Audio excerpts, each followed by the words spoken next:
জারভর্তি বোমা উদ্ধার মালদার মানিকচকের গোপালপুর গ্রাম পঞ্চায়েত এলাকায়।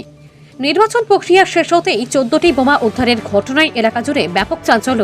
গোপালপুর গ্রাম পঞ্চায়েতের এলাহিটোলা গ্রামের পরিত্যক্ত এলাকায় প্লাস্টিকের জারভর্তি বোমা দেখতে পায় স্থানীয়রা। উদ্ধার হওয়া সমস্ত বোমা সিআইডি বোম ডিসপোজাল স্কোয়াড ফাটিয়ে নিষ্ক্রিয় করে।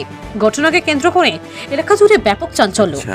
বোমকে দেখতেছিলাম, আমি দূরেই ছিলাম। আচ্ছা, এখনই আমি এদিকে যাচ্ছি। এই যে এসে দেখলেন কি উদ্ধার হয়েছে জারের মধ্যে? জালের মধ্যে ডাব্বাতে কি উদ্ধার কি হলো? ডাব্বা, আমি ডাব্বা দেখতে পাইনি এখন। বোম দেখতে পেয়েছেন? এখনো দেখতে পাইনি আমি। বোম কি শুনে এসছেন? দূর থেকে দেখলাম ওখানে কি ফেলছে ফুটাই। ভয় লাগছে না আপনাদের? আমি তো দূরে আছি। এই যে ভোটের আগে পরে বোম উদ্ধার হচ্ছে, এই বালু আপনার বাড়িতে বালুটা হতো না তো? না, আমার ভোটের আগের দিন থেকে আমাদের এখানে সিভিল পুলিশ ডিউটি করছে। আচ্ছা আচ্ছা, ভোটের দিন থেকে। কেন, ওখানে। কি কারণে? আর আজ আমি ফের বেলা 12টার সময় ছাগল চড়িয়ে দিতে পারি এখানে সিভিল পুলিশ, ওখান থেকে দেখলো এখানে আমি হইতেই পারো আর কি, কোনো মহা কাছে লাগছে। আচ্ছা, এখানটাই আমি জানি না। এই যে বোম উদ্ধার হচ্ছে এতে ভয় লাগে না আপনাদের? লাগে না, আমাদের এখান থেকে এদিকে না, এগুলা সব এদিকে আছে। কি এই সব এগুলা কি এগুলা কাকা? এই যে বোম টোম গম টম সব এদিকে হবে। ওই কারা এদিকে না। কারা রাখতে পারে কি মনে করছেন? ও কে যে যা কাজ করছে করতে দেবে, আমাকে দেখার নাই আর শোনারও দরকার নাই। আপনার নাম? আমার নাম জাক্কার। আমাদের যে 31 নম্বর পঞ্চায়েত সমিতির আন্ডারে পড়ে এলাইটোলা, ওখানে হঠাৎ শুনলাম যে ওখানে কিছু বোম উদ্ধার হয়েছে। এখন খবর পাচ্ছি যে প্রায় 14টা বোম। কথা হচ্ছে, আপনারা দেখেছেন বিগত পঞ্চায়েতে কংগ্রেসের কিছু নেতৃত্ব বম বাঁধতে গিয়ে 4 জন মার্ডার হয়।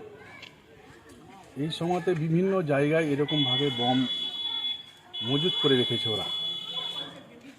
একে তৃণমূলকে যেন তেন প্রকারে হেনস্থা করা, তৃণমূলের লোকজনকে প্রাণে মারার জন্য ছক তৈরি করা।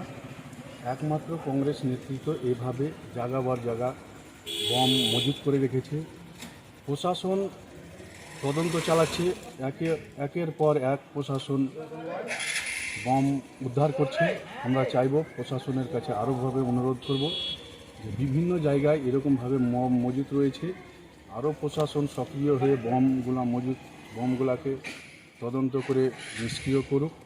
এলাকা যাতে যে শান্তিভাবে থাকে, এটাই আমরা প্রশাসনের কাছে অনুরোধ করছি। দাদা, গত পঞ্চায়েত ভোটে এখানেই বোম ব্লাস্ট একজন মারা গেছিল তৃণমূল কর্মী, আবার দুদিন পরেই ভোট গেছে, তারপরে এই বোম উদ্ধার কি বলবেন? কারা মনে রাখতে পারে, কি মনে করছেন? যে আপনারা, আমি বারবার এটাই বলেছি যে বিগত পঞ্চায়েতে যেটা মারা হয়েছিল সেটা আমার কাকা। কথা হচ্ছে, সাইফুদ্দিন কংগ্রেসের একজন নেতা, তার নেতৃত্বতেই এইভাবে এলাকাতে যেখানে সেখানে বোম মজুত করে রেখেছে। আমরা চাইছি প্রশাসন এটাকে সঠিকভাবে তদন্ত করে সঠিক ব্যবস্থা করুক, এটাই আমরা অনুরোধ করছি।